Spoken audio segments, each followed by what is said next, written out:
Почитувани, добра вечер. Во студиото сме, добре дојавте во новиот формат на програмата Телевизија 24, во новиот формат на анализа, кој е сега преточен во една отворена програма, која почнува веднаш после дневникот и така ќе биде секој ден од сега, веројатно додека трае и целава водена ситуација. Наш вечерашен гостин тука во студиото е универзитетскиот професор Никола Пановски. Добро вечер, професоре. Ќе разговараме за целата ова ситуација, но исто така ќе следиме и се што се случува. Очекуваме обраќање на председател Пендаровски во однос на водредната состојба во целата држава, која треба да се прогласи и штом почне председателот, кој е најавен за 18 часот, ќе се вклучиме таму. Како што веќе најавив, имаме и скайп вклучувања и од земјава, и од странство, имаме и изјавите од денеска, и во однос на водредната состојба, и во однос на ситуацијата со коронавирусот во земјава. Како што ми сигнализираат, ми изгледа дека председателот Пендаровски само што почнува, така да веднаш се вклучуваме таму, па се враќаме во студиото. Одлуката за прогласување на вонредна состојба ја донесов заради заштита и исправување од последиците на ширењето на вирусот COVID-19. Вонредната состојба ќе трае 30 дена и оној момент кога собранието ќе биде во можност да се состане, ќе му биде поднесена на потврдување. Пред истекот на овие 30 дена, очекувам владата да ми поднесе детален извештај за ефектите од дотогаш преземените мерки и образложен предлог за потребата од евентуално продолжување на вонредната состојба за дополнителни 30 денови. Почитувани, фактот што за прв пат од нашата независност прогласуваме вонредна состојба укажува колку е сложена ситуацијата во која се наоѓаме и колку е голем ризикот за сите нас. Од денес, извршната власт ќе има зголемени надлежности и ќе може да ги користи сите ресурси на државата. Повторувам, сите, и државни, и приватни, за поуспешно да се справиме со епидемијата. Во вонредна состојба, владата ќе може да носи уредби со законска сила, со цел да воведе поголеми ограничувања во движењето на луѓето и особено да обезбеди поголеми средства за поддршка на економијата, која влегува во исклучително кризен период. Епидемијата значително ги оптовари ресурсите на државата. И веќе во овој момент штетите за фирмите кои не работат се огромни. Тука владата мора да понуди значителна помош и поддршка. Почитувани, како држава и како граѓани не очекуваат тешки денови. Но јас како председател немам никакви дилеми во исправноста на одлуките кои ги носам. Очекувам дека и владата, која што во престојниот период ќе има најголемата одговорност, ќе биде на висина на задачата и на искушенијата кои ги носи актуелниот политички и историски момент. Со оглед на зголемените овластувања, очекувам владата, надлежните министерства, Центарот за управување со кризи, Дирекцијата за заштита и спасување и сите инволвирани институции дневно да информираат за сите активности кои ги преземаат, како и за ажурираните планови за свое постапување во иднина. Посебно сакам да нагласам дека лидерите на најголемите политички партии и на власт и во опозиција даваат поддршка за прогласување на вонредна состојба. Владата ќе продолжи да функционира како техничка, што значи дека во неја ќе продолжат да даваат свој значаен придонес и представниците на опозицијата. Тоа е можност на дело да покажеме дека кога станува збор за ваква опасност, без преседан за нашата држава и нашите граѓани, сите политички партии ќе работат заеднички за заштита на здравјето на луѓето и нема да се грижат за својот политички рейтинг.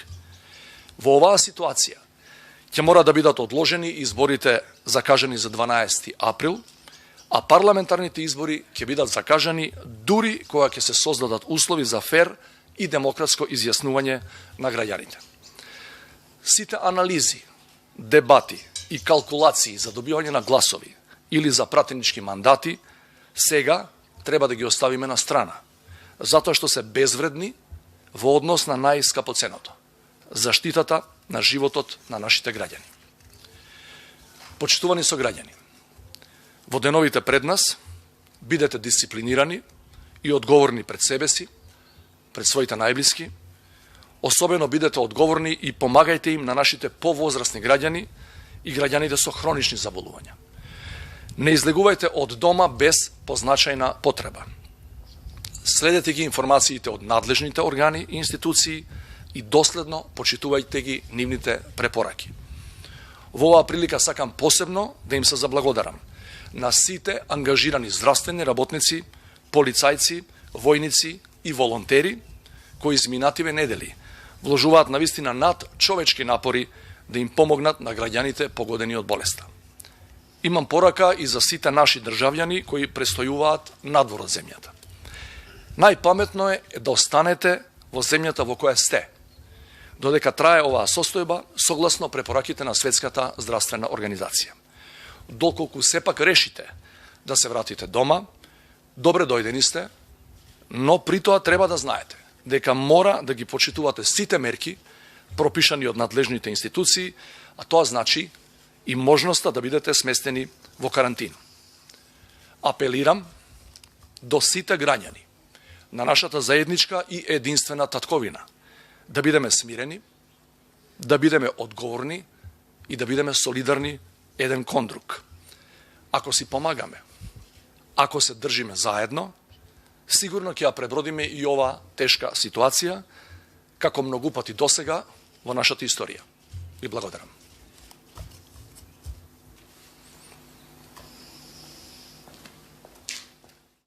Да, тоа беше обраќањето на претседателот Пендаровски, очекувано прогласи водрена состојба на територијата на целата држава во наредните 30 дена. Професоре, во ред слушавме што кажа претседателот, тоа е нашата нова реалност, продолжуваме понатаму. Јас вас да ве прашам, денеска исто така министрот за здравство ги објави новите случаи на заразени со коронавирусот, 35 ми се чини беше вкупната бројка сега. Се тестираат и нови лица, тоа може да се смени и во текот на денот. Кажете ми, дали сте вие изненадени од бројката досега во нашата држава, во однос на нашата околина, во однос на светското искуство и како вас ви личи, како се справуваат властите со оваа состојба? Значи, ако зборуваме за овие 2-3 дена, очекувано беше да порасне бројот. Предходните денови бев позитивно изненаден со малиот број на случаи. Значи, сега бројот на случаи е мал, а беше многу помал пред 3 дена, така да ќе видиме како ќе се движи, да се надеваме дека нема да имаме може да е многу оптимистички, повеќе од 10 случаи на ден. Вчера имавме 8, тоа беше рекорд, што би значило дека за овој период на вонредна состојба, овој оптимистичко сценарио, да одиме до 300, до 500, би било релативно лесно, да не речам многу лесно, не е ништо лесно, гледате, и сега е тешка состојбата, особено во Дебар, со тие сите мерки што се преземаат, меѓутоа тоа би било релативно лесно да се совлада тој број. Што се однесува до мерките, немам никакви замерки од тоа што го слушам. Прво, честитам на транспарентноста, значи јасно е се. Мислите ли дека постепено како ги воведувавме, постепеноста и времето беше добро? Да. Темпирано се до сега? Се тоа што го слушам е на место.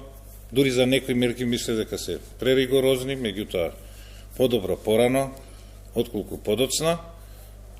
Единствено прераните мерки може да бидат лоши ако немате капацитет да ги издржите доволно долго.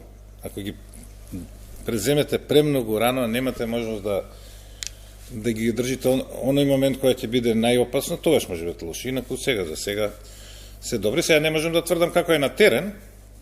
Нели имаше порано, бар пред недела дена, се уште собирање имаше на конвенција пред 5 дена,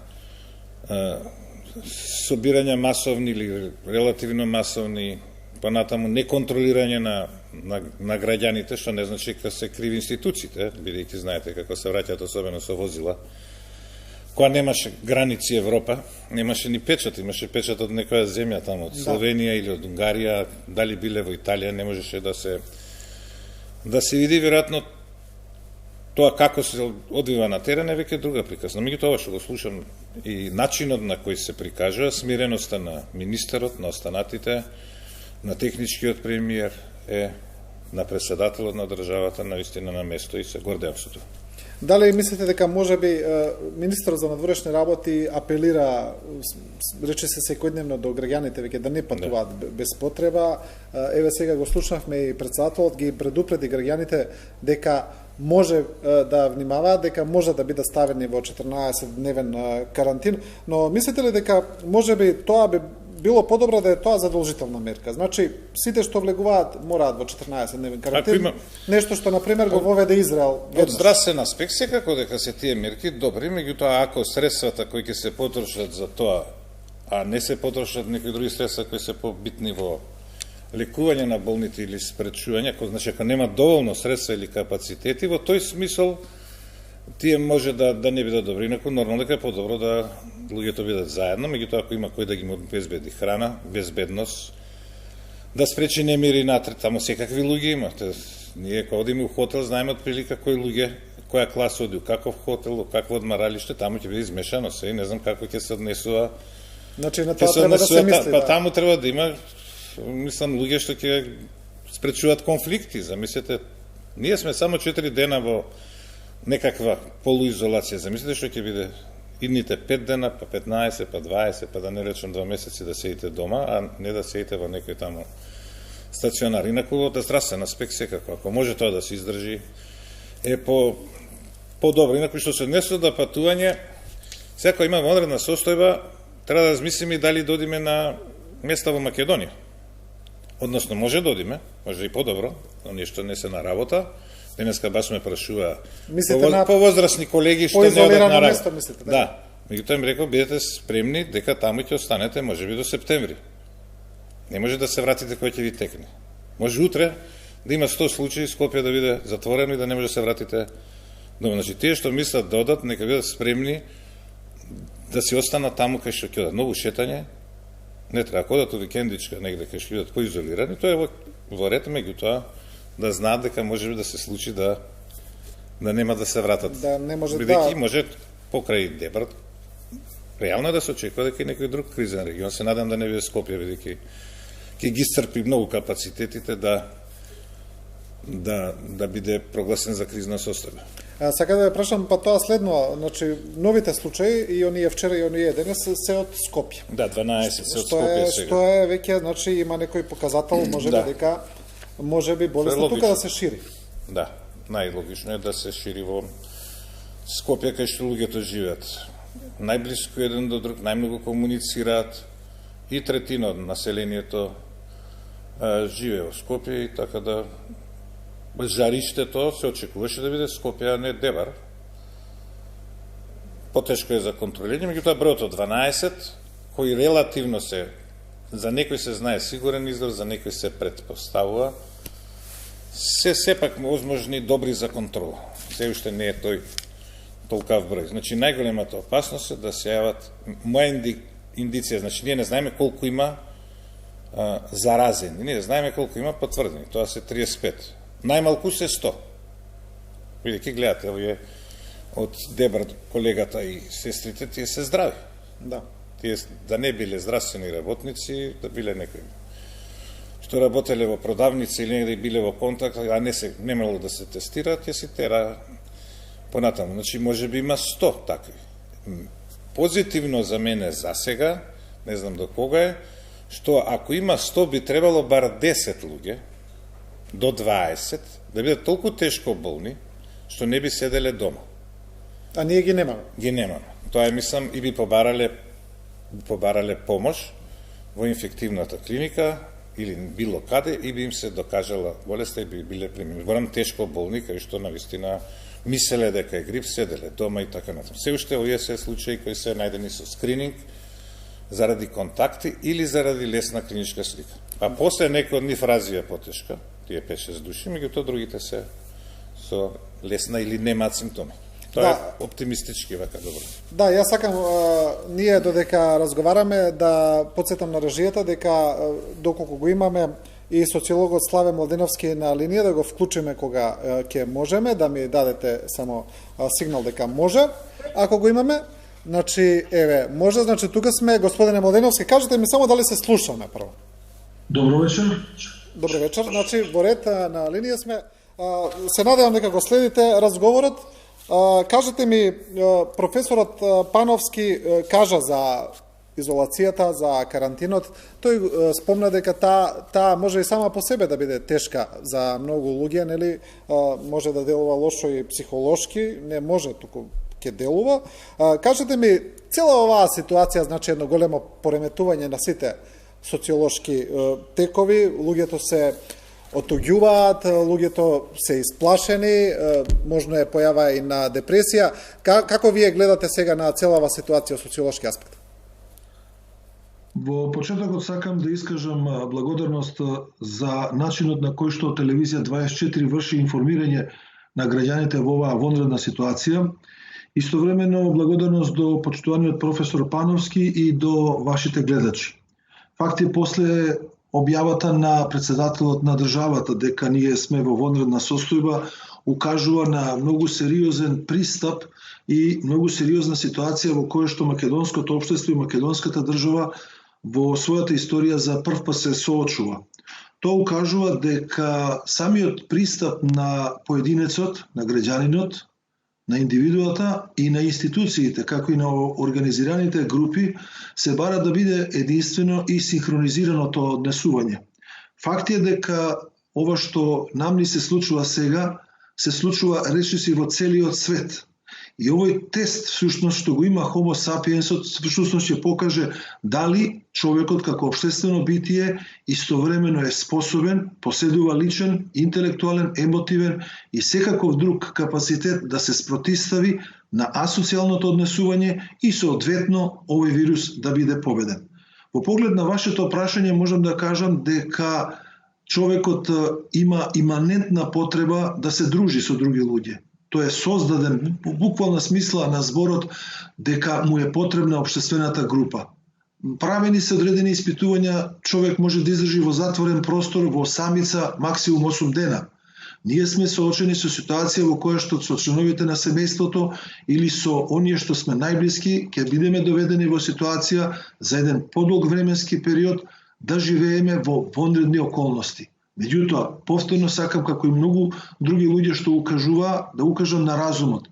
Токму заради заканата што стои пред нас, ние мора да бидеме поединечно прво одговорни, а потоа и колективно како општество и како држава, дека сето ова што ќе го правиме во наредните 30 дена, можеби и повеќе, е во функција на заштита на личното здравје, нашето здравје и здравјето на општеството во целина. Сакам да кажам еден многу битен елемент кога станува збор за елементарните непогоди. Кога правиме споредба меѓу поплава, земјотрес и епидемија, во случајот со земјотресот и поплавата, они се територијално ограничени, моментални и временски во одреден момент видливи. Кога станува збор за епидемијата, таа временски не е ограничена, територијално се расширува. И оно што е најбитно, потенцијалните жртви не се свесни како тоа што може да бидат жртвите во поплава и земјотрес. Ова укажува всушност дека самата држава, сакам да илустрирам со пример, за прв пат од поновата историја на македонската држава, државните институции покажа крајна одговорност и сериозност. И воопшто не треба да спориме или да се убедуваме околу динамиката на воведувањето на одредени мерки, дали биле преуранети или биле соодветни. Само како пример ќе илустрирам, барем во јавноста за неколку дена што ги слушнав мислењата на граѓани, на обични луѓе, кога станува збор за забраната за влез во државата, сите даваат совети дека требало веднаш тие граѓани да се однесат во карантин, веднаш, и тука државата сгрешила, а истовремено кога државните органи ги пропишуваат потребните мерки и препораки, сега веќе и воведува водна состојба, тогаш овие луѓе велат тоа било повреда на нивните човекови права и слободи. Да не ги мешаме овие работи. Овде станува збор за многу сензитивна работа во која што ние, потенцијалниот непријател, не го гледаме. Никому ништо нема да му фали ако се стрпи од одредено дружење или од одредено излегување надвор од својот собствен дом. Пораката... Ладеновски, тука ќе ве прекинам. Тука ќе ве прекинам сега, ќе се вклучиме повторно, ви благодарам. Вие ќе останете тука, ќе се вратиме повторно во текот на емисијата. Професоре, го слушнавме ова од прилика работи кои ги знаеме, но добро е кога ги слушаме од социолог кој ги објаснува тој аспект. Кажете ми да се вратиме ние на вирусот. Ќе разговараме за оние конкретни работи, како се пренесува, колку е заразен, кој го пренесува. Интересно ми е ова. Во однос на затворањето на училиштата, на градинките, на универзитетите, на кафе-баровите, тие први ги затворивме, рестораните. Вашите колеги епидемиолози велат дека младите, кога ќе се инфицираат, по правило се асимптоматски или имаат благи симптоми, но се главни амплификатори, засилувачи на епидемиско ширење на SARS-CoV-2. Значи, младите најмногу го шират вирусот, најмалку заболуваат, а заболуваат повозрастните и оние кои имаат хронични проблеми. Па дури има и научна објавена студија, баш просто Данило си ме испрати, па потоа ја кажа накратко и на медиумите, ја имам цела. Да. Но 390 на млади луѓе во Кина кои немале симптоми, шетале и ја ширеле инфекцијата. Значи, факт е дека младите се тие кои не се погодени со ова вирус, затоа вирусот не може да кажеме, ќе кажам неколку позитивни работи за вирусот, од кои значи има и позитивни, добре. Да, главната е што не ги напаѓа малите, особено не ги напаѓа смртноста на деца под 9 години е 0, а бројот на починати деца е многу помал од бројот од други болести. Мислам, се брои на, ако не на двете еднанки, на 3 шаки може да избреме децата. Меѓутоа, они очигледно ја шират болеста и искуството со Италија тоа го потврдува и големата смртност. Таму е на некој, се не може да кажеме грешка, меѓутоа за доцнетата реакција и за доцнетото затворање на училиштата, значи ако направите мерка, не сте спремни што таа носи, може да биде и штетна. Ако не го знаете овој податок, ако не знаете кај ќе одат тие луѓе, значи студентите си отишле дома, инфицирани, значи ја шират.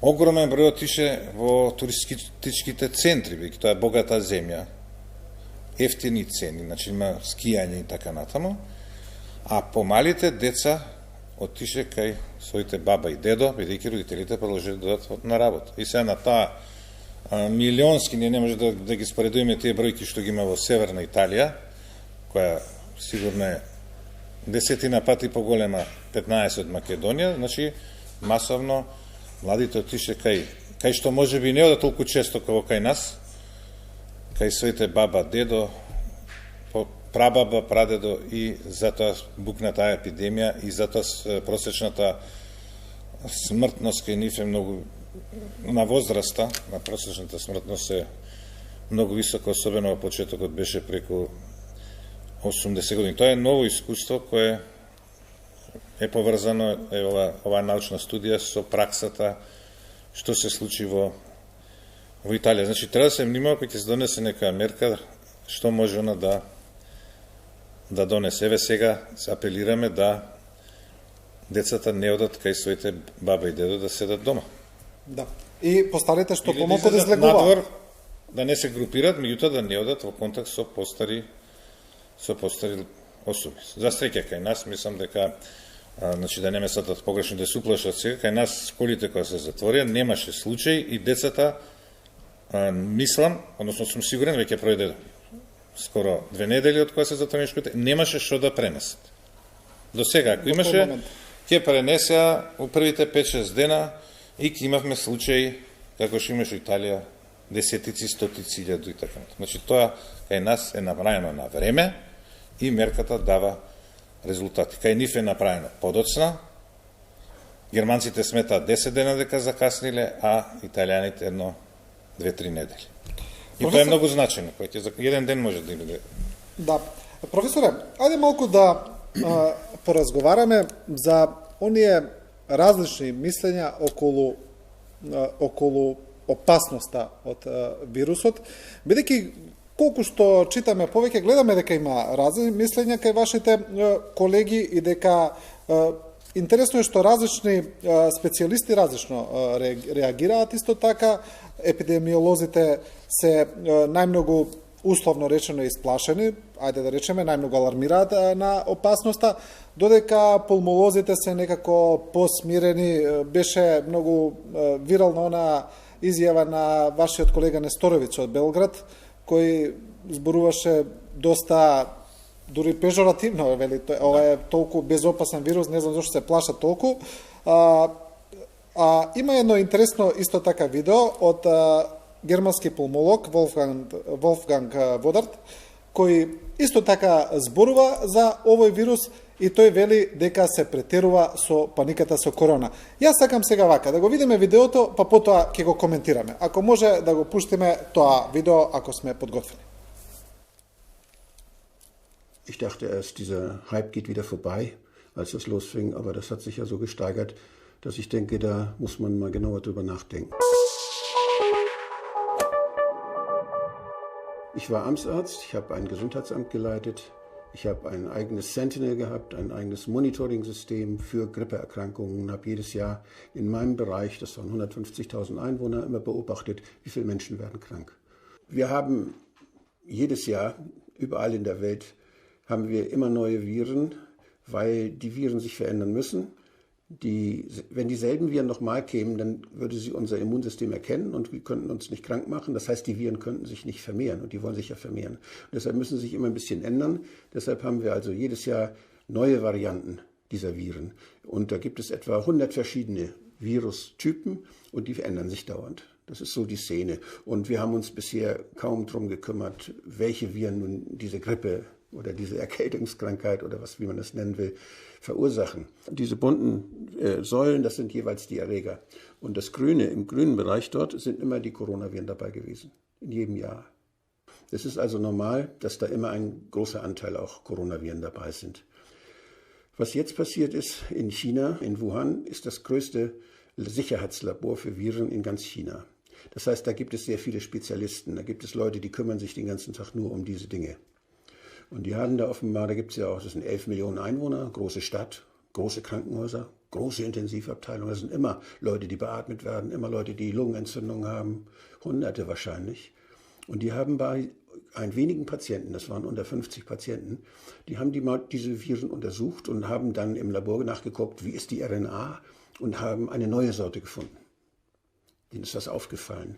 Und wenn ein Virologe sowas findet, dann tut er das in eine große Datenbank. Der Virologe kann natürlich nicht sagen, ist das Ding nur gefährlich oder nicht. Der kann nur sagen, der ist anders, der ist so, da haben wir einen Test, da haben wir keinen. Der sagt, ist das was Gefährliches, Herr Drosten? Ist das was Gefährliches? Woran will er das erkennen? Das kann er nur erkennen an weiteren epidemiologischen Daten. Das heißt, wenn man beobachtet, wie krank sind die Leute, wie schnell werden sie wieder gesund, sterben mehr als früher.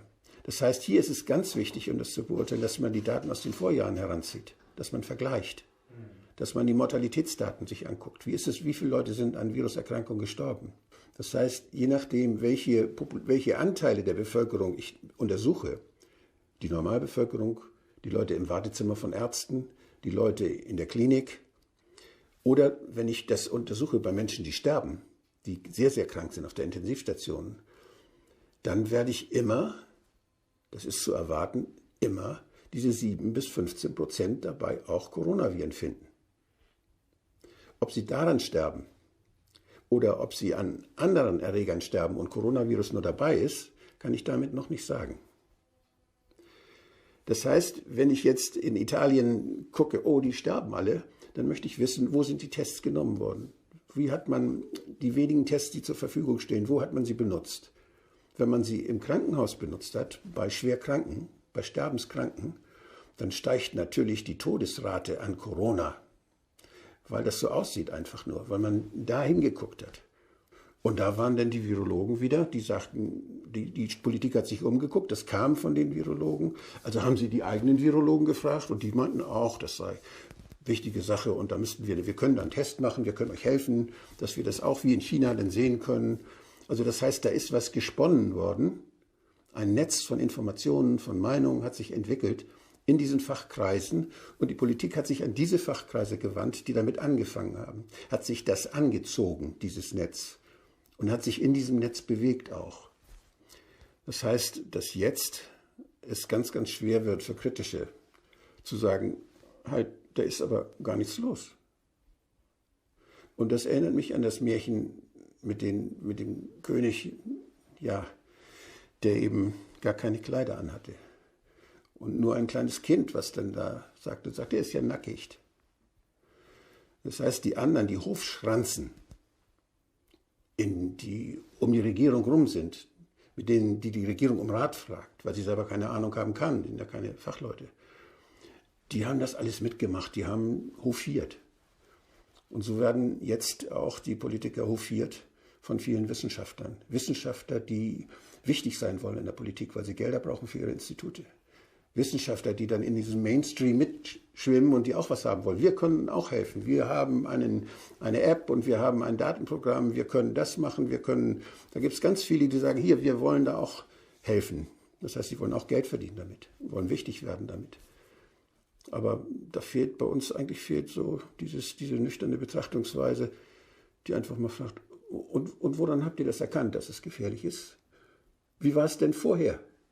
Hatten wir das nicht letztes Jahr auch schon? Ist das überhaupt was Neues? Das fehlt. Und es ist wirklich so, der König ist nackt. Да, тоа е едно прилично интересно видео, нели? Прилично интересно размислување. Секако. Значи, ова не е прв пат и не е чудо, бидејќи ние 20 години, после сидата, ние реална епидемија, или пандемија, или голема епидемија, не сме имале, а сме имале медиска епидемии, пандемии. Се сеќавам на SARS, од кој умре 800 луѓе. Дека правиме муавет, 800 умираат течење во Африка од некој глад или некоја друга броја, дека трае реченицава, дека ја кажам. Па птичиот грип, тој бев директор во фондот, па тоа беше дали кокошката стигнала во Лондон, па не стигнала ли во Лондон, некоја кокошка мртва имаше во Македонија. Да. Па владата јадеше во еден ресторан пилешко, што мислам е смешно да го јаде пилешкото кој ќе го испечете, нема врска со птичи грип. И кулминација беше така наречениот свински грип, кај што ова што го кажа за научници, сите се испотепаа да продаат вакцини, да кажат дека тоа е страшен грип, да продаат лекови, 1/3 од земјината топка да купи такви лекови. Грипот на крај, бидејќи тука сега не може да збориме за посебни мерки кај тој грип, бидејќи мерки имало такви за грип и претходно умреа помалце луѓе отколку што умреа при сезонски грип. Сега овој вирус на вистина е многу интересен. Еве јас ги кажа бројките научникот и сега да ви прочитам вакви бројки. Дека смртноста, од 17.3 од Министерство земја. Да. Смртноста на Италија се работи за бројки од 28.000 докажани, 2500 умрени. 8,9%. Само една земја досега има повисока смртност од Италија од 9%, а тоа е Сан Марино. Добро, тamo е статистиката сосема друга.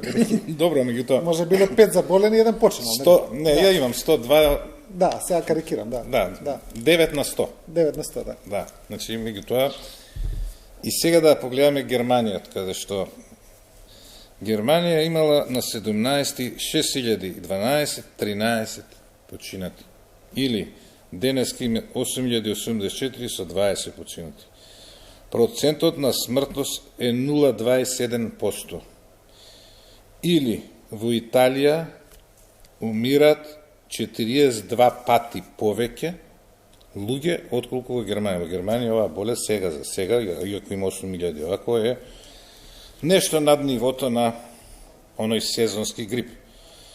Интересно дека процентот во Швајцарија е 0,6%, во Холандија 1,6%, во Норвешка 0,25%, во Австрија, која се граничи со Италија како и Швајцарија 0,26%, во Чешка 0,28%, во Белгија 0,4%, додека во Велика Британија 3,5%, а во Франција 2,2% и во Шпанија 3,4%.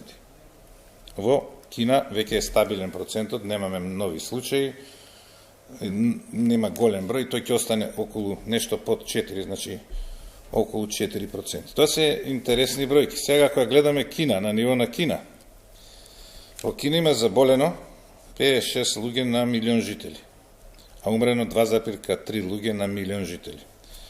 Бројките за Италија сегашнија уште не е добиен врвот, 560 за докажани на милион жители, 50 умрени на милион жители, или Европската унија има 125 случаи на милион жители, со 510 милиона, околу 63.000, а просечниот процент на смртност до сега е 4,86, кај што Шпанија, Италија и Франција влече. Значи, ова е многу интересно, зашто во Шпанија, Италија и Франција е процентот не 2-3 пати, 40, 30, 20, 10 пати да е, а е многу повеќе, е толку.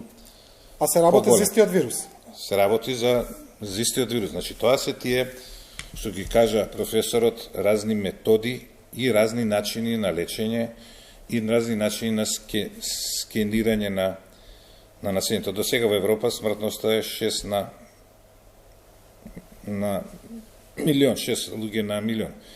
Значи, се зависи како се гледаат бројките. За Кина ова е, кога не би постоеле медиуми, овој број на смртни случаи од 3200, никој не би го приметил. Тоа е не статистичка грешка, туку помалку од тоа. Меѓутоа, друг ќе каже да не беа мерките во Вухан и карантинот, може би Кина ќе имаше не знам колку милиони. После кога зборуваме Германија, и тоа се мене ме збунува, ме тера на размислување. Пример, канцеларката Меркел рече дека се очекува 70% доболот од тој вирус. Да. Денеска, вчера, во Германија имаше 1000 нови случаи. 70% од Германија е 52 милиона жители. Со тоа темпо сегашно по 1000 жители дневно, докажани. 2162 година, значи по 142 години, Германија ќе достигне 70%. Ако 2000 на ден се јавуваат, значи двојно, 2090. За до крај до 31 декември да достигне 70%, во Германија треба да има 200.000 нови случаи дневно. Значи, кога се кажуваат бројкиве, некој треба да земе калкулатор и да израчуна дали ова така или нешто има позадина, на кого му служи да кажете 70%, или во Америка не знам колку ќе останеле, а бројките се тие. Вие треба да имате 200.000 дневно нови случаи, кои ниедно здравство не може да ги препознае, нити да ги изброи. Еве, например, бројките во Италија за сезонска инфлуенца од 2013 сезона 2013-2014 до сезона 2016-2017, значи тоа се 3 години, вели имало вкупно 5.300.000 случаи и докажани и 68.000 починати. Така. Од тие 3 сезони, од сезонски грип зборуваме. Да, значи овде сега кога зборуваме за овие земји, особено Шпанија и особено Италија, за разлика од Кина која си се справи и секоја чест, Кореја исто така, Кореја исто има 1% смртност, бидејќи правеше скрининг, ги откри повеќето. Южна Кореја најслична со Италија по број на жители, по број на заразени, да, но не и по број на починати. Да, 87. Да. И 1% смртност и многу помалку. Значи, Италија прави анализа дека тоа е земја во која навистина се осеќа болеста, бидејќи таму отприлика дневно во земја од 50 на милиона умираат од разни болести, од старост 1500 луѓе. Ако вие дента имате 400 или 300 од корона, тоа веќе се чувствува. Да. Тоа во 11 милионски Вухан не се чувствувало или многу малце, а во цела Кина со толку милиони жители. Знаете што сакав... Значи, ова се чувствува и дури овие бројки што ги кажувате од сезонски грип, може да се споредат со овие, бидејќи оваа епидемија, ако заврши во Италија со 20.000 починати, ќе се приближи до таа. Сега ќе речат, значи тоа си го имале они стално, како што кажува Тоа ми беше професорот. прашање. А овде гледате што се случи, што го има. Значи, филозофско не туку и практично прашање, што никогаш нема да имаме одговор. Кај сите овие епидемии, почнаме од Сарсот, кај што бар пола земја ќе умреше. Така беше медиумски, 800 луѓе умреа, скоро сите во Кина, во Европа никој. Што би било кога би било? Значи, треба некој да пушти епидемијата без мерки ригорозни, па да видиме што ќе се случи. Тоа сакав да ве прашам. За време на свинскиот грип имаше една земја која тоа го направи, тоа беше Полска. Министерството на здравство рече нема вакцинирање, нема лекови. Ништо не купуваме. Крај. Што се случи? Ништо. Исти процентот на починати и болни беше ист како во другите земји. Меѓутоа, тоа сега не е направено, веројатно може да спекулираме дали би бил бројот по 10, по 20, по 50, меѓутоа нема да биде 70% и гледам како се ширала и кога немало мерки, значи тоа сметам дека не би била до тој број, би била отприлика по мене најпесимистички до 5 милиона смртни случаи на целата земјина топка, се зависи колку ќе трае. Да. Дали е само една сезона или повеќе. Така да овие се интересни бројки кои многу ќе се анализират, меѓутоа е фасцинантен податок. Да земји кои зборуваат тие германски јазици, Шведска, Норвешка, Швајцарија, Германија, имаат толкав помалк процент на смртност, веројатно нешто во системот на здравство и во начинот на тестирање, меѓутоа и на лекување на тешко болните. Значи, замислете 12 случаи во Германија на 6000 докажани.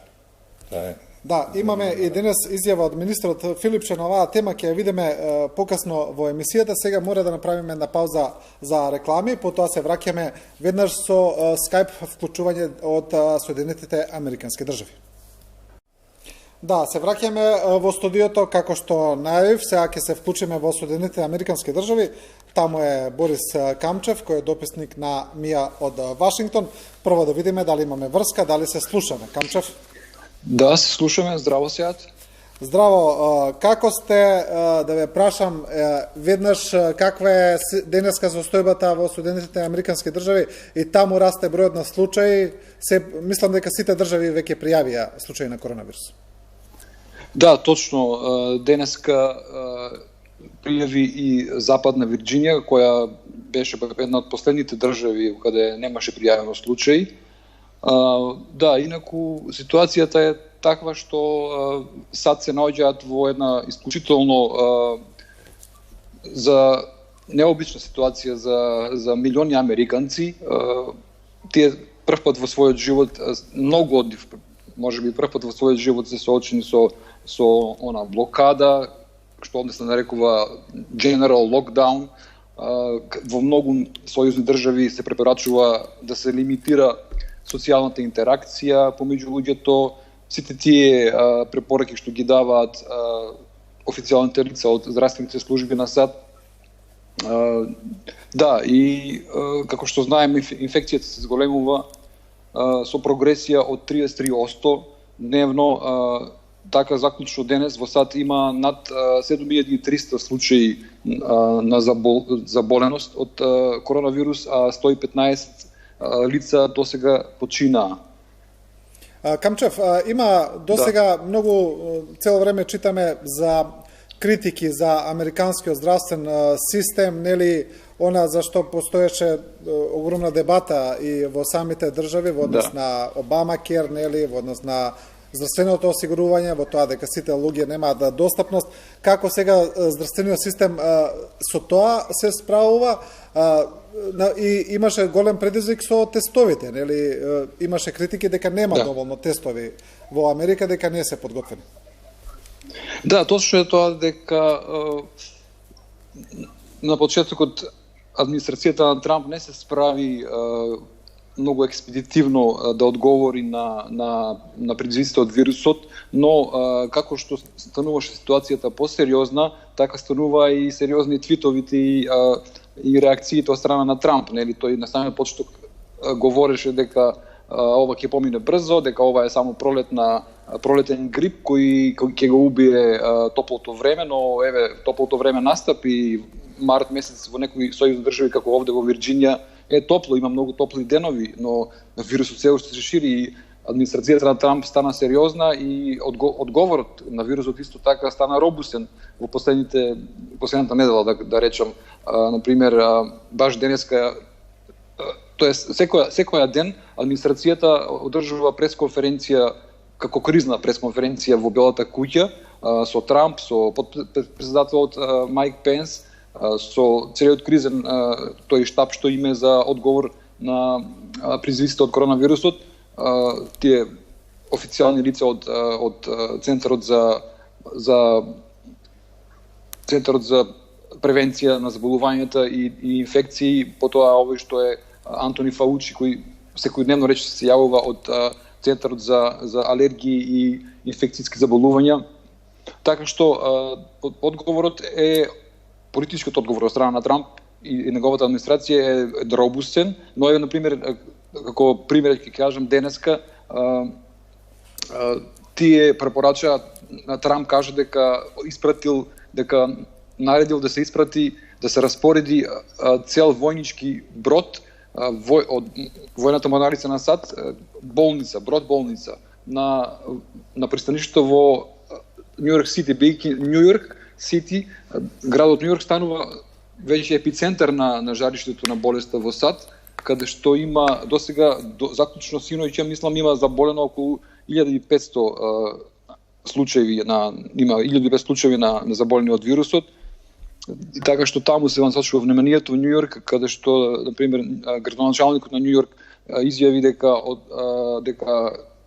граѓаните треба да бидат соочени со можен повик да одат во засолниште во наредните 48 часа, доколку епидемијата таму во градот се прошири. Значи, тука гледаме еден филмско сценарио се одвива на некој начин, а и од друга страна и психолошки американците реагираат на сето тоа. Например, имаше многу разговори по социјалните мрежи и се пишуваше и се кажуваше за тоа зошто американците именно ги купуваат тоалетна хартија, бидејќи сега да отидеш во продавница во САД не можеш да најдеш, например, тоалетна хартија или хартија за бришење на раци.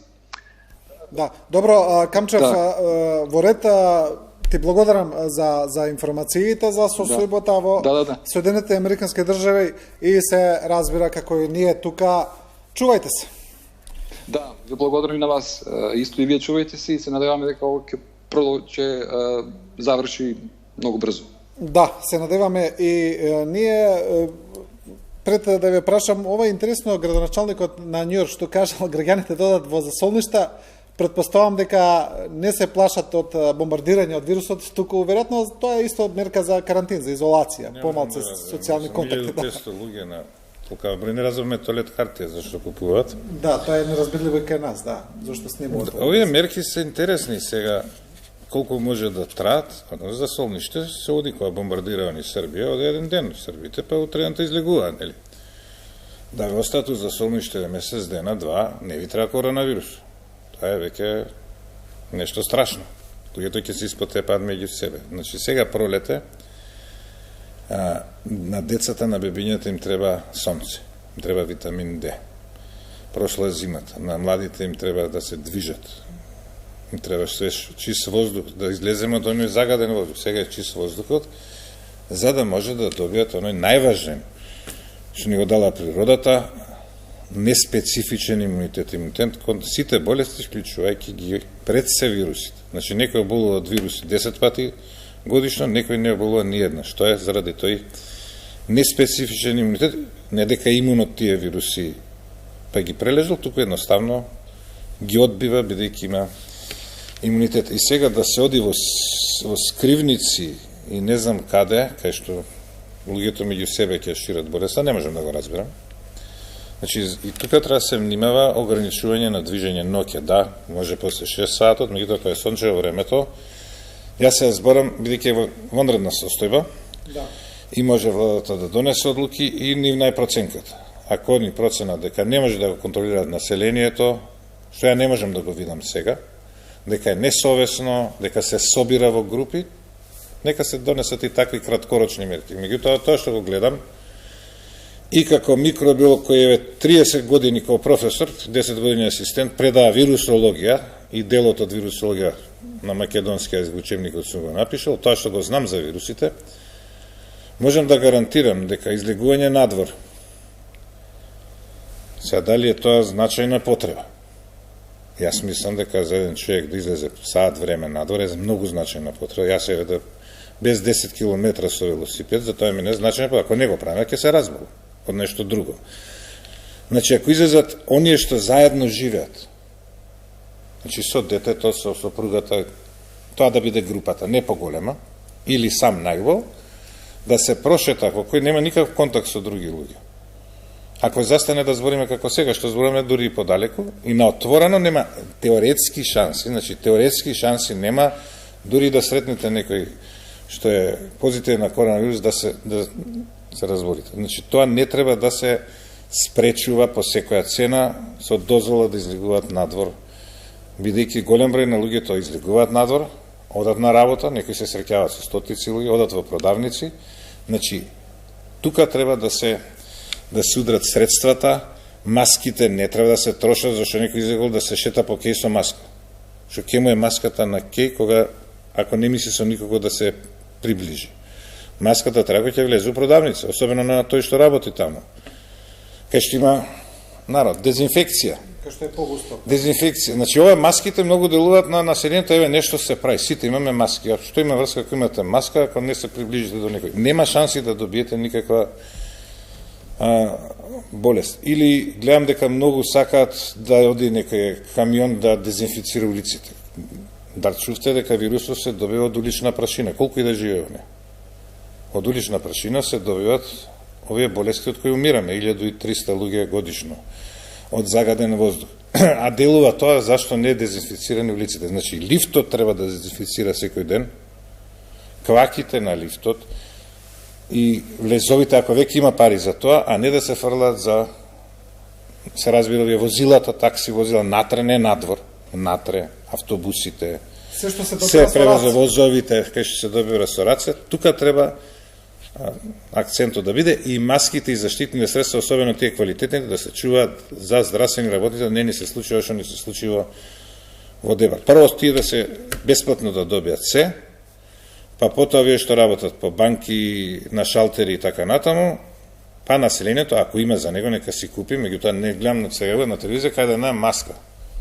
Јас сум пензионер, ако си пензионер, седи дома и уште да алармирам, за кога одам во продавница, во недела сега бев, 80% беа луѓе, ја не сум млад, далеко тоа, меѓутоа беа 85 години, мислам, типични случаи за да опасни за и тие со торбите. Па има да некој да отиде меѓу нив место нив или да се организира. Значи тие треба дома да се. Маската нема да ги спаси од тоа. Да. Професоре, има многу дилеми и околу топлото време. Дали ќе го спречи ширењето на вирусот? Па еве сега може да видиме како е. Во Австралија имало 375, тоа е голем континент. Таму е топло, доста топло, зборам. Малезија 553 со ниеден смртен случај и другите сите во Африка се малци, може некој каже не е проширено, Перу 86 и така натаму. Значи топлото време не го спречува, меѓутоа изгледа многу топлото време ќе го спречи, ќе го спржи, што се вика. Значи оние што ги сакаме ние тропски температури веројатно ќе имаат влијание на вирусот, бидејќи докажано дека за секој вирус на повисока температура, особено ако е влажна средината, он помалце издржува на отворени простори. Значи летно време кога ќе се згреат површините, ќе се прави фактички на природна дезинфекција која не може никој друг да направи покрај ултравиолетовите зраци. И втора работа што го кажав, главна борба и превенција од респираторни вируси од секогаш било, нешто што кај нас е незамисливо, проветрување или промаја. Кај нас промајата е причина, така е традиционално, дека од промаја се добиваат вируси. Промајата е спас од вируси, обратно него што ние мислиме. Значи, отварање на прозорите и воздухот кој се собрал да се разреди вирусот. Значи, не случајно кажуват, висок ризик се ако со некого бидете на помалку од 1 метар, 20 минути, значи цело време да се вирусот товари. И овие доктори не значи кога еден човек зарази. Може неколку пати, неколку пробале, па некој се фатил. Значи секој ден некој да ве товари со вирус во затворен простор. Значи, доколку се сретнете со некој на улица и да е заразен, тешко дека ќе се заразите. Па ако пројдете вие, он пројде таму, нема никакви шанси, нема на отвореното да се случи. Кога се разеден, има шанси, ако чекате ред еден до друг. Денеска чекав ред на вистина во Карпош и во центар кој беа многу недисциплинери за вакцини, како општини. Овие мерки се, да не рекламирам, чекав за купување на бурек, знаете на што мислам, 3 метри седеа луѓето, не метар и пол, 3 метри си чека и редот беше по улицата и течеше брзо. Значи, нема никакви шанси да се добие. Добро е што ги затворија кафичите, бидејќи тука младите, ако не се збие ни еден врздук, не им интересно кафич. Они не седат еден на една маса, они сакаат гужва. И тука е во ред, друг спас нема. Значи, сега треба, место да се трошиме на тоа, да издаваме потврди кој ќе излезе да купи нешто, по мене, властите ќе си донеме, не ми е лесно да кажем од оваа позиција, кога сум бил на позиција, имате одговорност да предземете такви мерки, кои што е нови од Германија, ми е лесно се да каже дека е кралот гол. Треба да се види дали некаде, како што спомнаве, Чаир општина со многу густо население, кај што има бит пазар и така натаму, се собираат повеќе луѓе. Тука треба властите, може и дронови да користи и така натаму, да види дали се собират, особено во ноќни часови, да не се собират младите некаде во подруми, затворени простори, што е многу полошо од кога да се собират наводно. И тоа тука треба да се забрани и да бидат огромни казни. Да, тоа мислам треба да се стави акцентот и дезинфекција таму кај што луѓето се собират, кај што работат во колективите, особено овие фабрики и така натаму. Да. Добро, ние се враќаме повторно на нашиот соговорник, социологот Славе Младеновски. Тука е Младеновски, ја следите емисијата, како ви се чини досега? Според кажаното можам да се надоврзам на една многу добра поента што ја искажа професор Пановски, а се состои на она подсетување како Македонија или како некои држави реагира на појавата на криза кога стануваше збор исто така со одреден вид на епидемии. Врз основа на кажаното јас можам да извлечам една констатација која што и претходно ја имав забележана, станува збор за следново. Нашава држава, веројатно и секоја држава, мора да поседува институционална меморија кога станува збор за појава на кризата, независно од како види и колкави се незините размери. Тоа подразбира пропишани протоколи за конкретно постапување од секоја конкретна ситуација на граѓаните како поединци, односно населението како целина. Таа мора да има подготвено опции и сценарија како ќе постапуваат институциите и како ќе барат институциите да се однесуваат граѓаните. Само како илустрација ќе подсетам за поплавата што беше пред неколку години, кога практично населението беше затечено и имавме навистина голем број на загинати луѓе од аспект на нивната неспремност поединечно да се заштитат, меѓутоа и од аспект на институциите соодветно да одговорат на една таква ситуација. Врз основа на ова што го гледаме досега, што се случува во Република Македонија, верувајте, мораме да ја зголемиме таа институционална меморија и сето ова што го правиме сега да го запишеме, да го документираме, бидејќи уште не е завршено. Ние уште сме на нивото за некои работи во однос на мерките што ги предлагаме како предпоставки. Ние уште не можеме да го предвидиме општото или колективното однесување на граѓаните. Може би сакам да укажам дека не сме во висок степен на паника. Имаме само моментални изливи на однесување на граѓаните за некој однесување и веројатно институциите добро ја менаџират или добро ја контролираат ова ситуација со укажување дека нема потреба од паника.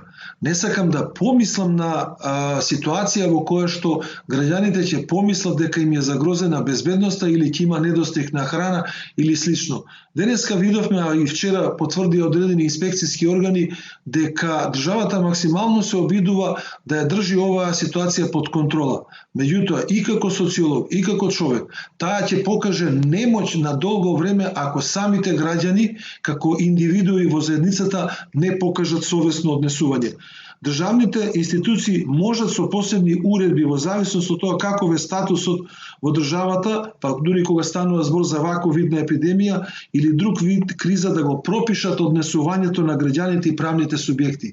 Меѓутоа, од нас како граѓани прво се бара лично да се однесуваме соодветно, совесно и свесно и истовремено да пријавиме несоодветно или асоцијално однесување. Денеска слушнавме дека изречена и првата глоба за лице кое што не се придржувало на мерките. Веројатно овие глоби или овие казни ќе бидат во наредниот период и во поголем број ако граѓаните не се придржуваат. Меѓутоа, што сакам да укажам овде кога станува збор за казната?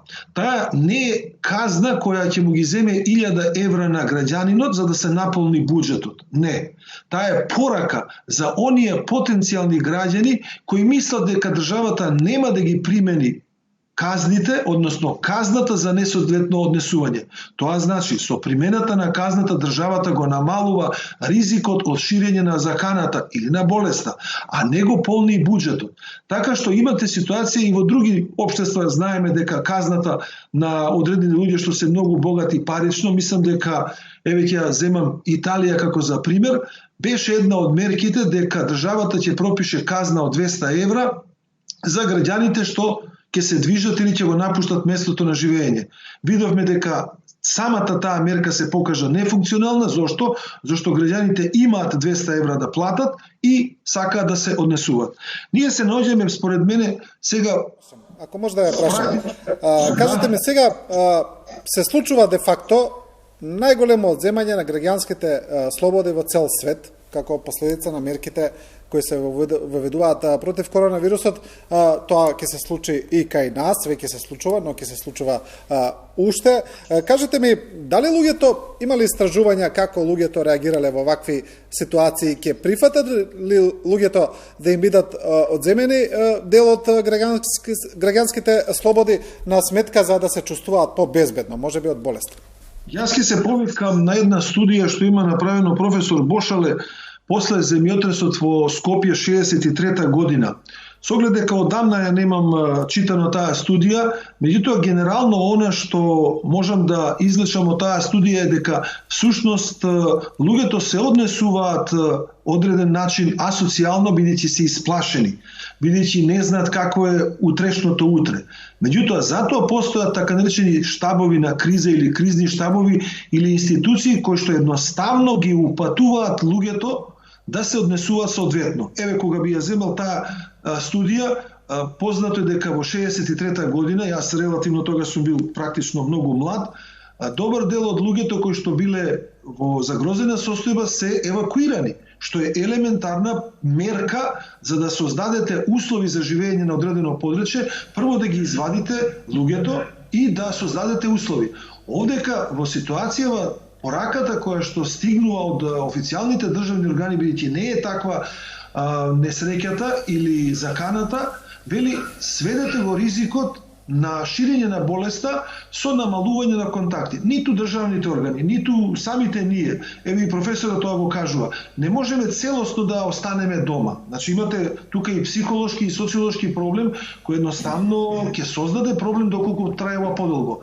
Меѓутоа, затоа постојат овие мерки да се рационализира однесувањето на поединецот и на групите. Во случајот овде се мисли на некакви организирани групи кои што ќе мора да действуваат. Замислете, вие да немате координиран настап на здравствени работници, на полиција, на трговците што продаваат или на луѓето што произведуваат храна. Општеството мора да се престрои и институциите се тука надлежни да дадат препораки како тоа да се прави. Кога барате одговор на прашањето за повреда на човековите права и слободи, јас ќе се повикам на повторно на највисокиот акт, а тоа е Уставот.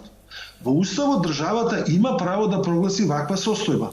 Таа се прави во исклучителни ситуации и во тие исклучителни ситуации она што всушност се прави, како во овој случај, е всушност заштита на јавното здравје. Јас не можам од оваа позиција како социолог да, бидејќи не располагам со тековните информации на државните органи. Меѓутоа, предпоставам дека они крајно совесно ќе ја применуваат оваа мерка и не станува збор за свесно кршење на човековите права, туку станува збор за протокол или за процедура на однесување на граѓаните во ваква вонредна состојба. Добро, Младеновски, ви благодарам.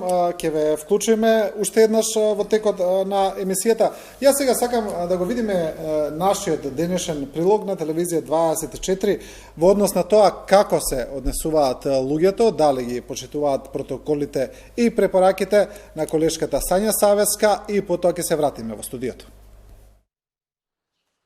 Паралелно додека докторите се борат за подобрување на здравствената состојба на заразените и додека владините служби секојдневно носат нови одлуки за спречување на ширењето на заразата, екипата на телевизија 24 повторно излезе во проверка на почитување на препораките. Најпрвин по релативно празните улици и булевари се упативме кон црквата Свети Петар и Павле во Ѓорче Петров. И покрај апелите да се прекине со литургиите, овде сликата беше поинаква.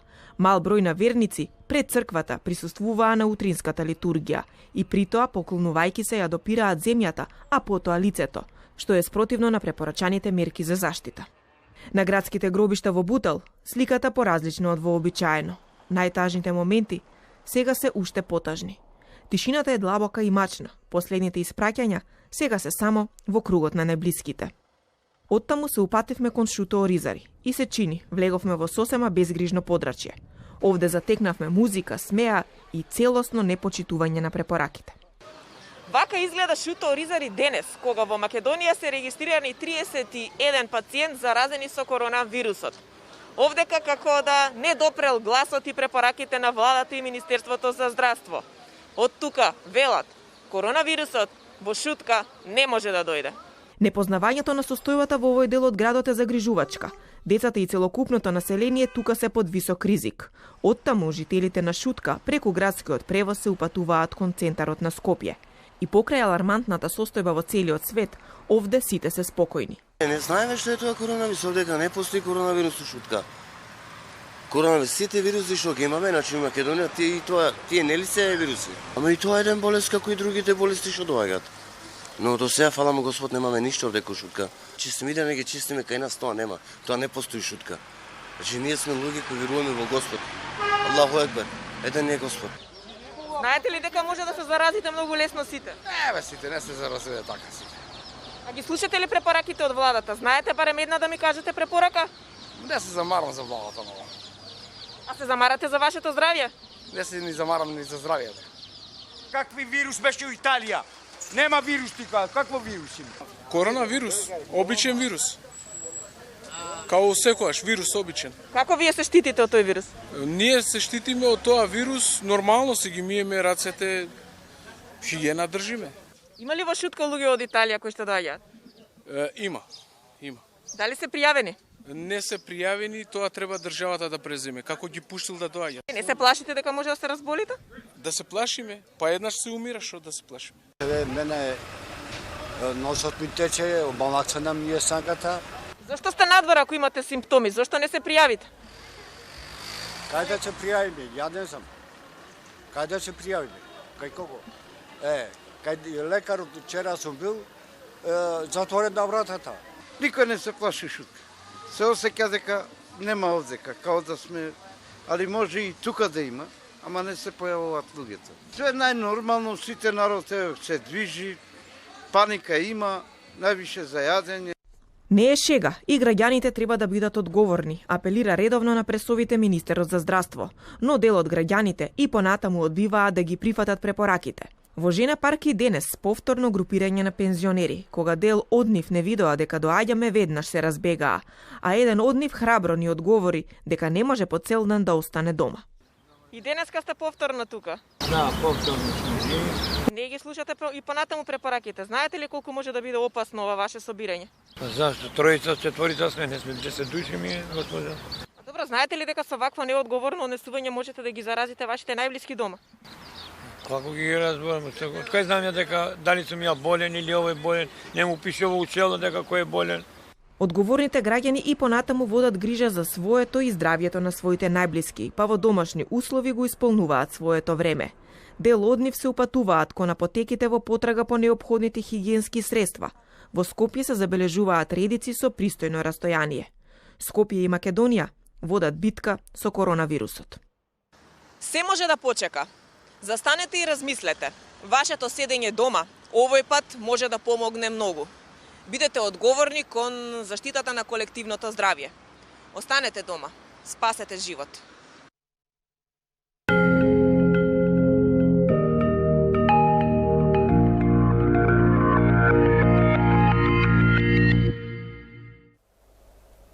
Да, се враќаме во студиото.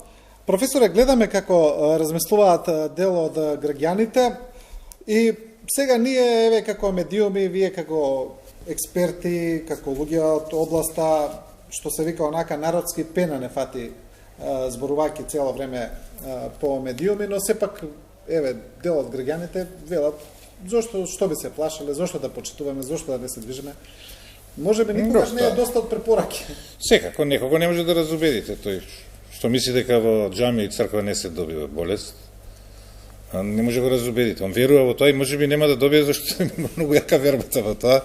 Јас сум бил еднашка, што беме вински витези и во црква траше, јас бев тој со ракајци, им давме вино од пехар и тие што ќе се напијат, траше се избрише, да се сврти тоа и попот рече, докторе, ај не се разбираш што Божја куќа и на сите зинат 10 души беа траше да пидат прогласени за витези, им стават истото место да пијат.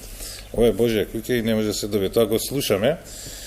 Има историски многу епидемии што почнале во верски објекти, кај што има многу луѓе и кај што, знаете, и во католичката црква, кај што иста работа се пренесе од уста во уста.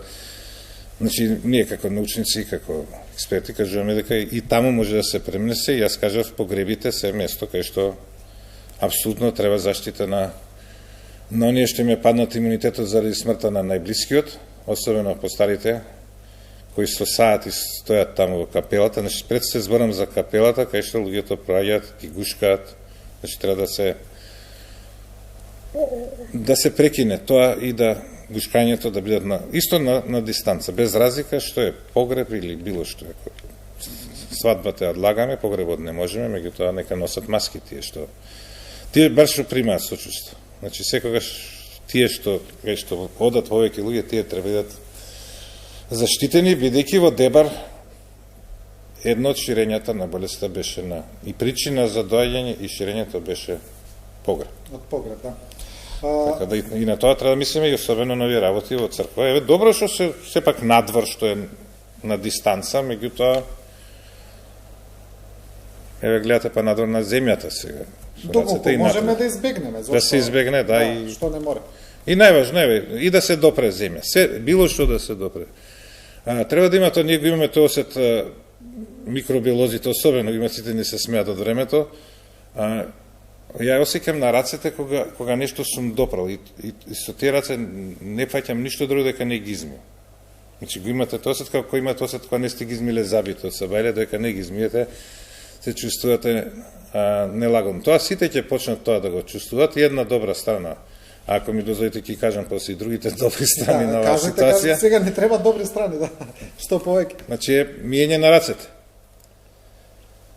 Значи, вие може 100 години да им кажувате дека треба да се мијат раце. Па Светска здравствена донесе ден 5. мај е ден на миење на рацете. Се смеат сите дека 21. век се бијат раце. Јас сум имал и предавања и сум собрал трудови кај што се кажува колку животи до ден се спасуваат во интензивна нега ако правилно сестрите ги тријат рацете со алкохолно средство кое брзо испарува научни студии како да заштедиме антибиотици и резистенција. Од тука тој ден е значен ако се спречат инфекциите во болници. Значи со миење на раце кој ќе стане навика. Летоска ќе имаме во светско ниво многу помалку цревни инфекции. Ќе се намали хепатит А. Треба да се искорени ако не сте го добиле преку вода за пиење, преку првиот раце. После најважно за вирусот, за разлика од вирусот на СИДА, на кој требаше 2-3 години додека се открие, па се кара кој прв го открил, па да му даат име. Ние овој вирус го откривме на почеток на болеста, значи кога го знаете нешто, техничка работа е да се направи тестој, направени се тестој, па потоа да се направат лекови, вакцина, се надеваме дека нема толку многу да мутира. Едната работа, кажав, многу е важно што не ги напаѓа децата. Замислете да овој ги напаѓа малите деца. Каква паника ќе биде тогаш и што ќе се случува тогаш. Добро е што помалку ги напаѓа жените. Некој може ќе ми замери сега. Меѓутоа сепак жените се тие што раѓаат и што ќе го продолжат човештвото. И тоа е многу интересно да се види, да, зошто е тоа така. Потоа, од искуството во Кина, кај што ја објаснив дека Европа сега деноиве со апсолутни бројки, ќе ја премине Кина, која ќе има над 80.000, а сега има околу 70.000 случаи докажани, и по смртност, меѓутоа по број на жители, сега моментално, на милион жители, во Европа има скоро 3 пати повеќе случаи, отколку што имаше во Кина. Меѓутоа пак луѓето од кинези ќе бегаат полиција, нема да бегаат од италијани, а во Италија има 50 пати, односно 25 пати повеќе смртни случаи, колку што имало во Кина, а 50 пати повеќе заболени, а ќе има уште најмалку 3 пати плюс од ова. Значи, со Кина се каже дека може се контролира. Мерките даваат резултат. Дали се премногу строги, премалку, тоа е друга работа, меѓутоа даваат резултат. Лесно се докажува. Сега тестот 25 евра, се надевам дека до година ќе биде 1 евро или помалце, кој ќе има повеќе конкуренција. Сега кој ќе има повеќе тестови, ќе видиме ќе има и добри и лоши тестови. 80% од болните се со лесна клиничка слика, односно кој ќе заврши се ова ќе испадне дека 95% се, кој ќе ги земи оние што немаат никаква клиничка слика. За жал тие се оние што ја шират болеста, заедно со овие што се со лесни симптоми. Што се однесува до ширењето, средно брзо се шири, нешто побрзо можеби од грипот, послабо, побрзо многу од SARS, ебола и така натаму, меѓутоа има болести од кои имавме смртни случаи на вакцинибилни болести, кои се превентибилни со вакцина, кои што се морбилите, кои се шират многу побрзо. Смртноста е мала, сега од меркиве што ќе донесат? Ќе го подобри семејниот живот, семејните вредности, луѓето ќе се видат дома меѓу себе, ќе бидат заедно, мислам дека помалце кав ги има, не слушам дека некој се кара во комши и така натаму. Понатаму ќе го намали што го имавме при сидата, што е логично, значи со појава на сида, вие може да зборите 100 години дека треба ракавици кај здравствени работници, кај стоматолози. Хепатит С и хепатит Б многу полесно се пренесува преку крв, отколку сидата. Меѓутоа кога се јави сидата од медиумите се, почна да се намалува хепатит Б, хепатит С и сите сексуално преносливи болести. Тоаш почна луѓето да користат кондоми и заштита. Некои од тие болести не беа помалку страшни од сидата. Друга работа, оваа ситуација ќе намали сексуалните преносливи болести, бидејќи луѓето ќе се бидат дома. Ќе нема промискуитет и врски надам. Да, една појава дека може и така да се живее, не е страшно и без тоа и без овие, како ги викаме, коцкарници, облажувалници. Сега не знаеме колку долго може народот да издржи, меѓутоа мислам дека добро ќе дојде тоа. Добро, таму има друг економски се намали драстично, веќе е намален, овие мерки ќе намалат се настинки. Грип, оваа година ќе падне бројот на болни од грип, заради тоа што ги распуштиме школите, градинките, кај ќе има настинка. Сега настинките ќе се намалат и се надеваме дека техничка работа. Тоа за една година ќе има вакцина и лек. Тоа се тие работи кои треба да гледаме оптимистички. Околу вакцината и лекот различни информации доаѓа, значи од германската компанија CureVac, за која имаше информација дека сака да ја купи американска фирма, па тоа веќе се издигна на доста високо ниво, за која вела дека е најблиску до вакцина. Незиниот председател кажа дека може да се очекува вакцина до есента, но други експерти се скептични, велат најрано пролет 2021. Да, јас кажав прв пат кога сега ми четврти пат да сум телевизија, се надам не сме досадни, ама не сме, ова време кога не сме не да се кажеш. Мислам, вајде, нешто ќе помогнеме. Значи, тоа беше негде 26-7 февруари, кој имаше еден случај во вашава телевизија, меѓутоа во снимена емисија, кај што кажав есента 2021. Реално до сега 18 месеци, меѓутоа јас зборував за да и ние да добие светот. Друго е кај што ќе почне да се применува, па треба да се идат резултатите. Лесно е дека има епидемија и кој има случај да проверите. Што ако немате случај? Тоа што имате само лабораториска можност дека ќе делува, па ќе видиме ако има епидемија дали ќе делува. Значи се ова што да кажем? Мачкава вреќа, може да вакцинираме милиони или милиарди луѓе, а вирусот како SARS што си отиде пред 16 години да не се појави воопшто понатам. Значи тоа се сите работи, после ќе си као некој се збогатил и така натам. Значи треба да се испита прво кој е тој што доброволец што ќе ја прими вакцината ако се работи за жив вирус. И која е таа група на луѓе и какви бидат нуспојавите, па после да му дадеме овој див вирус, да видиме, тоа е најточно, див вирус кој сега го има, да видиме дали они ќе останат имуни, а та имаме контролна група во кој нема да бидат вакцинирани, да има дали тие повеќе ќе се разберат. Тоа е многу тешко за испитување, што е професор, особено со лекоите. Што е со тој колективен имунитет за кој се зборува дека тоа го читаме, велат други дека значи треба едноставно да се зарази одреден дел од популацијата и потоа вели следната сезона ќе постои и одреден колективен имунитет на вирусот. Да, тоа е лесно се каже за вируси што имаат помала смртност. Ово е тука еден граничен кај што во некои земји дава и висока смртност и не може да си играме со него, бар така решија целиот свет.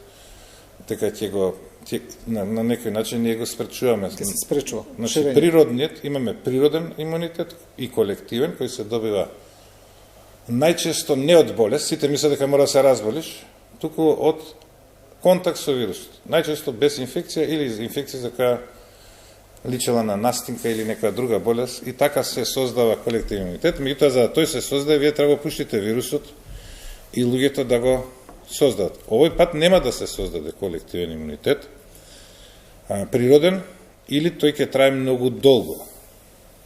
Може ќе го снема вирусот или ќе тлее со години. Што може би е добро, бидејќи нема да има директен удар на здравјето и веројатно ќе се создаде вештачки колективен имунитет со вакцинација. За овој вирус, особено за малите сипаници, може да кажеме, вакцината е важна пред се за ранливите групи, за ризичните групи. Кај морбилите тоа се деца болни од имунокомпромитирачки болести, имаме и смртни случаи, и други возрастни луѓе, кај што вирусот на здравите ретко предизвикува смрт, кај тие може да предизвика смрт, овде се тие исто така ризични групи. Овој вирус, ако се јавил пред 100 години, ќе бил, како што рече колегата Несторович, еден од најсмешните вируси. Тоа што не можели да го докажат. Зошто бил најсмешен? Па, ако тоаш просекот на живот бил 55 години, или очекувана старост, немало стари луѓе да нападне толку многу, а останатите имено компромитирани ќе умреле од други болести.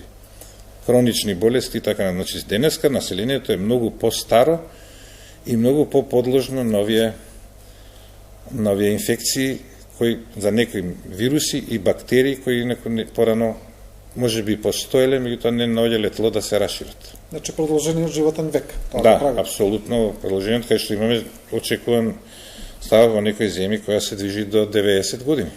Да, добро, правиме уште една пауза за реклами, кратка се разбира, брзо се враќаме во студиото, останете со нас. Да, се враќаме во студиото, да ја видиме веднаш денешната изјава на министерот Филипче во однос на опторувањето на здравствениот систем од страна на болеста, од страна на вирусот и што се случувало во Италија, па ќе продолжиме со разговорот. Објавено е во еден стручен научен труд за тоа како почна епидемијата во Северна Италија и дека најголемиот проблем со кој што може да се соочи еден здравствен систем е да за кратко време се наполнат оделенијата за интензивна нега.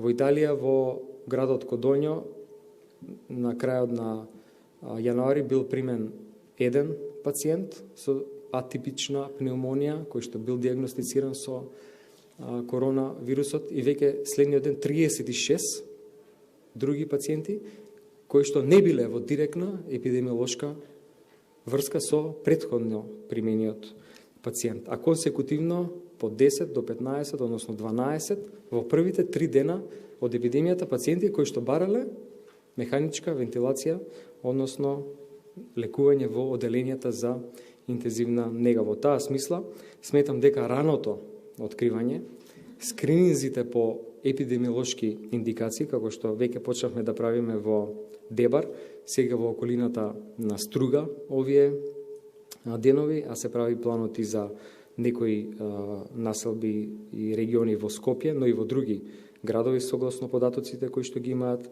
епидемиолозите. Сметам дека е многу битно за да се откријат што порано случаите, за да не го преоптеретат здравствениот систем и да понатаму тоа предизвика проблеми и па компликации во лекувањето и неможност да се справуваме со овој проблем. Професоре, очигледно е дека главниот страф на надлежните кај нас, но се чини веќе и во цела Европа, е тоа да не им се повтори Италија, тоа што се случува во Италија. И отприлика во таа насока се и препораките на Светската здравствена организација за мерките. Сите зборуваат за зачувување на здравствениот систем од преголем шок. Да не биде нагло бројот на случаи, да не биде така нагло. Меѓутоа, ова наистина зачуда, не го знаеме податок, јануари, нашава прва пациентка што дојде во февруари по 30, скоро месец дена од овој случај да не ја истестираат, тоа се зборува. Ништо не е чудно што се случува таму, значи они дури и симптоматските пациенти. За првата пациентка која дојде од Италија, која била во болница таму, значи не било нешто ново па да не се чудат, туку веќе во јануари имале 36 случаи во еден помал град релативно дневно и така натаму. Значи тоа е многу важно да не се случат, значи да нема случаи кои нема да може да се покријат одеднаш и тогаш може да се случи смртноста, може би една од причините е сигурно што ја коментирав, разликата меѓу овие Германија, Шведска, Норвешка, скандинавски земји и Германија, во Австрија и Швајцарија во однос на Италија и Шпанија, веројатно таму неподготвени нагло е дојден бројот на интензивна нега и може би тоа е причина за ова, иако не е единствено огромна е разликата на смртни случаи. Сега тука е дилемата со тестирањево, протокол да се направи, во Јужна Кореја се тестира кој сака, значи таму ако имало до сега 8.000, а имаше околу 200.000 тестирања. Таму има широко тестирање. Што и не е многу за таа 50 милиона жители, меѓутоа широко бесплатно тестирање, како за СИДА што има анонимно, овде не е анонимно, односно треба да се пријави. Ние немаме средства за тоа по 25 евра сега тестот и капацитети може да има, меѓутоа проблемот е што кој да се тестира. Ако се тестира здрав и ако се олабај, ја шири, може да се зарази после или да е во инкубација кога се уште не е детектибилен вирусот, така да добро е овие што биле во контакт на излегување од изолација или може на почеток и на крај, и овие што имаат симптоми, на тоа да се задржиме да таков еден алгоритам да се прави тој тест на тие случаи. Во секој случај, од последниот ден е забрзан скринингот. Ако нешто барате, ќе имате и поиште случаи. Ако не барате, нема да имате. Меѓутоа, ме теши што нема смртни случаи и тешко болни случаи, што укажува дека веројатно нема голем број на недетектирани случаи. Тоа Дека е така е добра. Да, друго прашање кое се наметнува во однос на Кина, значи ти има карантин на еден град на Вухан и тамо беше жариштето, другите случаи можеме да речеме дека се занемарливи во однос и тој карантин кој траеше 28 дена даде резултати, тамо веќе болеста рече се и да не се шири. Да. Значи последните податоци велат дека бројот на импортирани случаи во Кина е поголем од домашните. И сега прашањето ми е онака лаички, мене навистина не ми е јасно зошто сега заразата не почне од почеток. Значи они успеа и тие случаи што излегли од градот да ги лоцират и да ги задржат во еден пристоен број во другите гради. Секако, меѓутоа патувањата релативно изгледа не се толку чести таму и на време ги прекина. Зошто пак не би се јавил вирусот е интересно прашање и кога пак ќе се јави. Значи мерки може да прекинат и по некој време да се јави. Значи да кажеме за разлика од бактериите кои повеќето бактерии, не сите, кои може да обстанат надвор долго време, дури да се размножуваат во храна, во земја и така натаму, вирусот фактички не е микроорганизам, он не може сам да живе. Он може едно време да остане надвор, него му треба клетка. Дали тоа е бактерија, протозоа или човечко, вие што ги викаме незграпно на македонски хумани вируси, човечки вируси, баш не е хуман, особено на ебола. Значи, имаме анимални, значи му треба и тоа обично живее во специфични клетки. Ако на една средина немате ни еден човек кој го држи вирусот таму може само од надвор да дојде. Тоа не може така и бактерии да го направите. Бактериите може да бидат во разни, особено отпорните бактерии, оние што имаат спори и така натаму. Така искоренета првата болест од човекот, вариола вера. Значи, не постои човек на земјината топка што има вариола вера, што содржи вирусот. А вирусот не може да живее на друго место сем во човек. Овие вируси може да живеат привремено во животни, меѓутоа треба изгледа процес да повторно ги нападне луѓето, а сега има можности кои ќе ги нападне брзо да се реагира, да не се дозволи ширење и се има некој циклус. Вирусот се уморува, па потоа по некоја година пак доаѓа. Значи сега предпоставам во Кина нема имунитет, не е заради имунитетот, туку нема луѓе кои би го ширеле вирусот. Сите тие се под контрола и со тек на времето ќе се излечат и тие, сите се детектирани и вирусот ќе го снема. И оние што асимптоматски го носат изгледа еден месец и потоа го снемаат. На тој начин ќе го снема и во целиот свет и во Европа, бидејќи една позитивна работа на вирусот е што не може да се размножува надвор од човекот. Да. Добро, имаме уште едно скайп вклучување за крај, повторно го враќаме.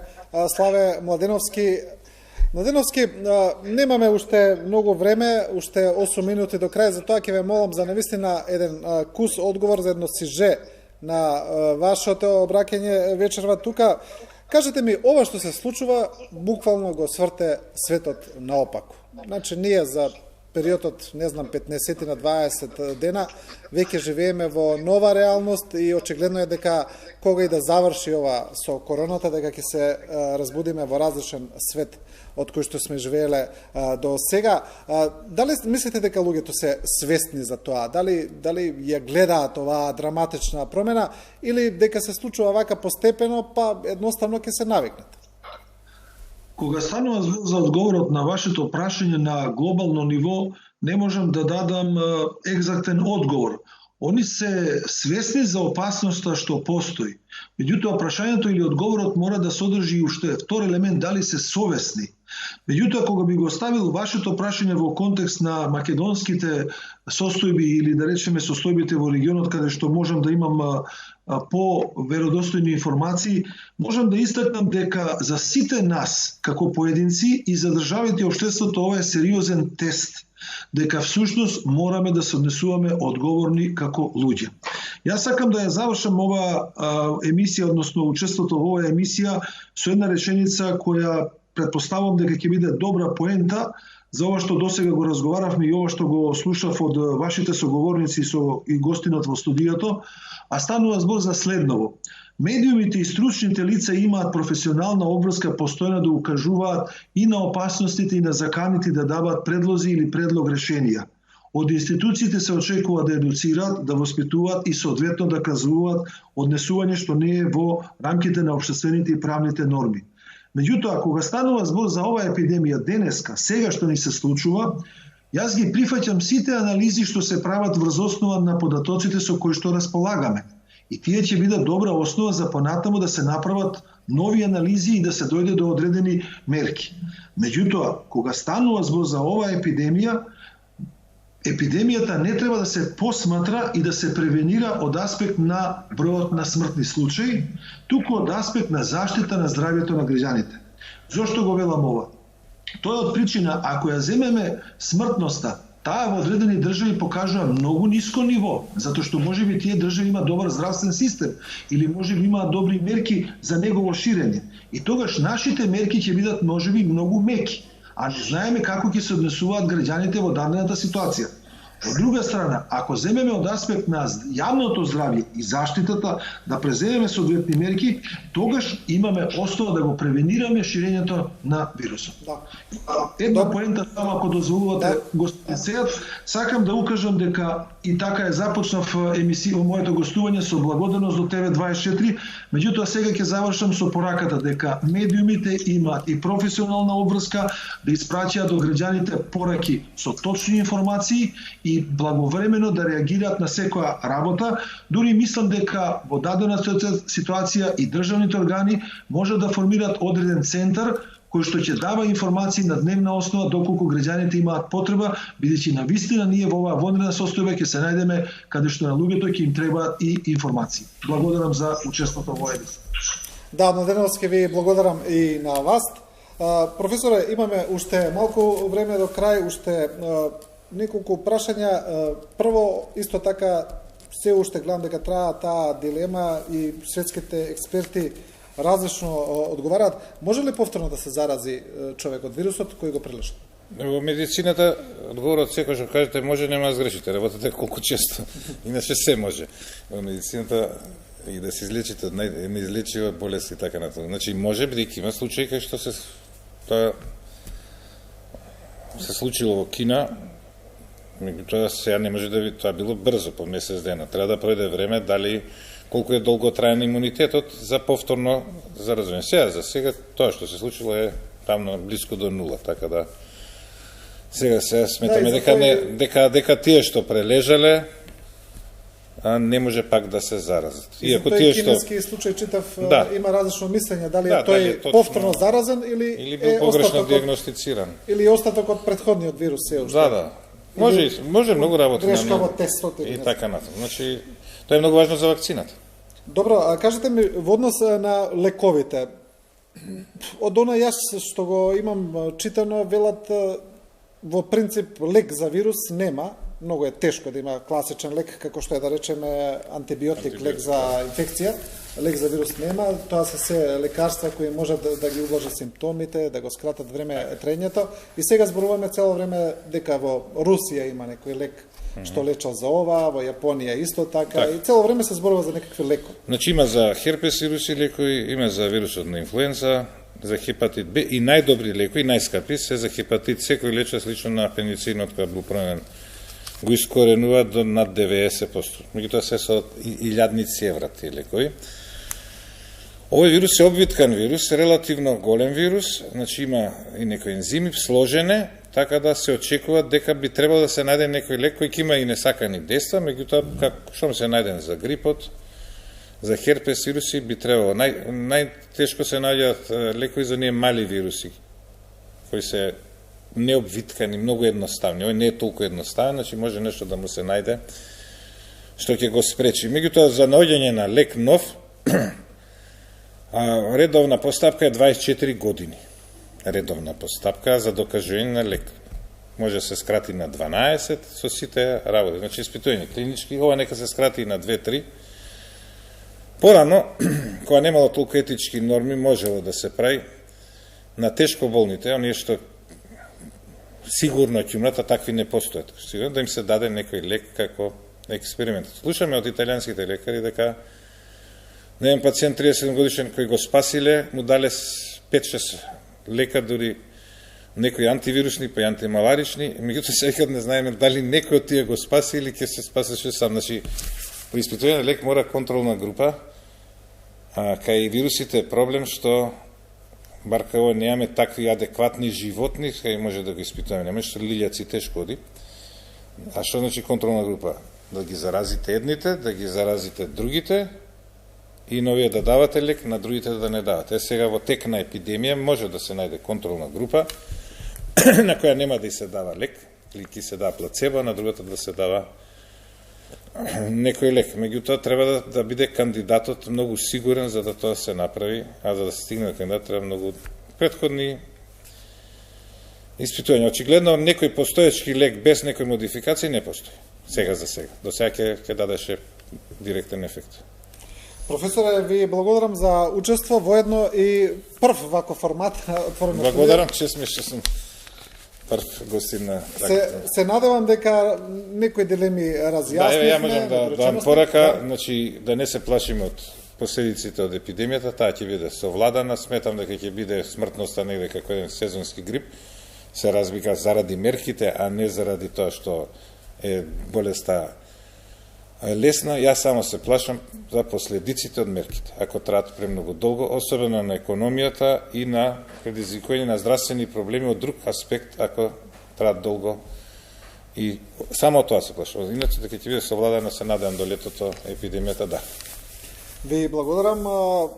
Оптимистичка и реална порака за крајот. Вас, почитувани гледачи, ви благодариме. Следете ја нашата програма. Не заборавајте, вечерва во 21 часот нема анализа. Ова беше нашиот разговор. Утре во истиот термин се гледаме.